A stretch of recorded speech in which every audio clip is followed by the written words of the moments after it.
Hai guys, Assalamualaikum. Saya Jai Z Terapis. Kepada yang baru nak mengenali saya adalah seorang pengamal senaman Melayu tua dan juga terapis dalam bidang fizikal lah, yang berkaitan dengan sakit-sakit badan dan juga sakit belakang dan sakit pinggang. Itu pekerjaan saya lah. Okey. Jadi tujuan saya buat video ni adalah kerana mau berkongsi berkenaan dengan titik tapak 9 yang saya pernah cerita di video yang sebelum ni. Sesiapa yang tak tengok lagi video sebelum ni boleh tengok, yang mana saya berjanji nak berkongsi dengan titik rahsia tapak 9, titik tapak 9 yang ada di senaman Melayu tua. Sebab senaman Melayu tua ni kena faham dia ada petua. Dia ada petua, dia bukan saja-saja main gerak-gerak macam tu je. Dan petua dia yang paling utama adalah titik tapak 9. Okey. Baik, jadi yang saya nak berkongsi ni, saya takkan kongsi ke 99 dah. Saya hanya akan kongsi sikit-sikit je dahulu. Untuk pertama kali, untuk yang mula-mula ni, video pertama ni saya hanya berkongsi 3 titik sahaja. Okey? Alright. Jadi apakah titik tapak 9 ni? Saya cerita dulu serba ringkas.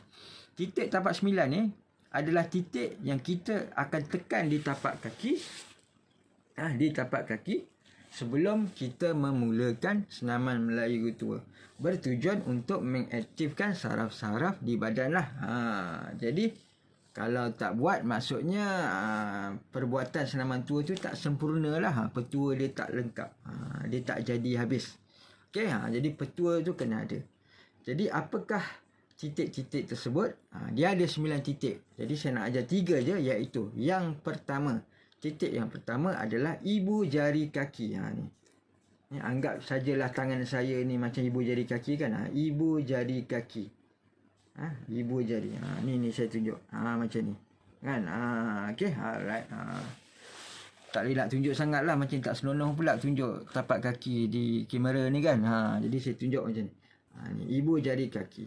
Jadi perbuatannya adalah apabila kita berdiri tegak, kita buat satu tekanan di ibu jari kaki. Masa berdiri tu, tapak kaki tu kita tekan sikit di ibu jari. Macam tu. Itu je. Itu yang pertama. Yang kedua adalah anak-anak jari. Anak-anak jari ni. Kan? Ni ibu jari kaki. Ni anak-anak jari. Jadi dia macam ni lah. Kan? Dekat sini. Right. Okey. Ini anak-anak jari. Okey. Jadi caranya kita tekan di anak jari lah ketika kita berdiri. Okey. Kita tekan dalam 2 atau 3 detik macam tu je. Okey.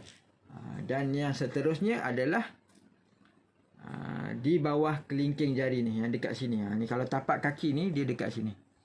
Jadi dia di sinilah. Di sini. Okey. Dia macam ada tulang bulat kat situ. Right. Jadi kita berdiri. Kita berdiri kan. Jadi cara dia ialah kita kepak sikit kaki tu. Kepak sikit macam ni kan. Ke depan sikit badan. Jadi dia akan ada tekanan di sini. Alright. Jadi 3 saya tunjuk. Ibu jari kaki, anak-anak jari dan bawah kelingking. 1, 2, 3. Okey. Memang nak tunjuk dekat video ni memang payah sikit nak faham. Dia kena jumpa depan-depan juga. Tapi tak apalah, saya kongsi dulu. Mana tahu ada yang dapat hidayah kan, yang faham kan. Alright. Okey.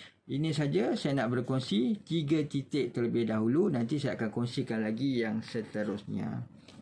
Dan selain daripada itu, saya juga ingin memberitahu yang saya ini adalah terapis urutan dan juga tulang belakang lah, dan sakit pinggang ke apa.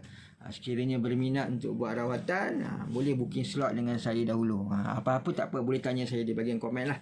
Okey. Alright, itu saja. Assalamualaikum.